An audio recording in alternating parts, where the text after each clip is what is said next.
Makalihis na ibasura kan korte ang natatadang kaso sa droga ni dating Senador Leila de Lima nag-atang nin misa nin pasasalamat ang pamilya de Lima sa syudad nin Iriga. Katakod kaiyan, kamusta hunta ang sitwasyon sa lugar sa pagtutok live ni Chris Novelo. Chris?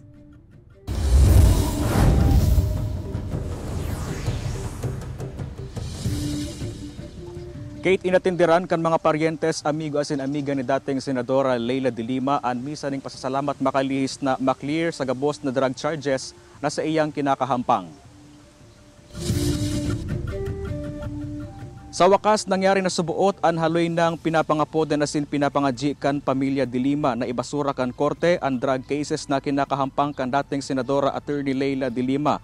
Reaksyon ini kan pamilya de Lima makalis formal ng ibasura kan Muntinlupa City Regional Trial Court Branch 206 na pigpapawarang sala ang dating senadora sa huring drug charges laban digdi. Iniman ng korte na nagtugot sa dating senador na makapagpiyansa kan taong 2023.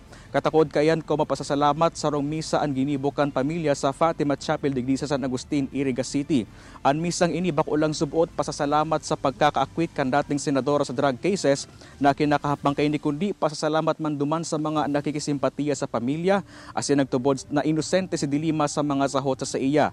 Inatindiran ini kan mga amigo asin amiga kan dating senadora. Yaon man ang mga tugang kaini asin mga paryentes man tang daiman nakaatindir kan misa anina kan dating senadora na si Norma Maestrado de Lima.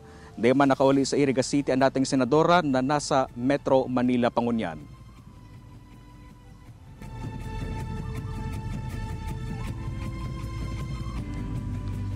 Kate, sa ngunyan, kakatapos lang ka na misa ng pasasalamat digdi sa Fatima Chapel sa San Agustin, Iriga City asin diretso ang pamilya sa sadit na o kadikit nakakanan. May pasaring man ang pamilya sa mga nasa likod ka na subot gibong-gibong kaso laban sa dating senador asin nagtutubod ini na justice has prevailed asin may karma sa mga nasa likod ka ini. Kate? Alright, Jos Mabalos, Chris.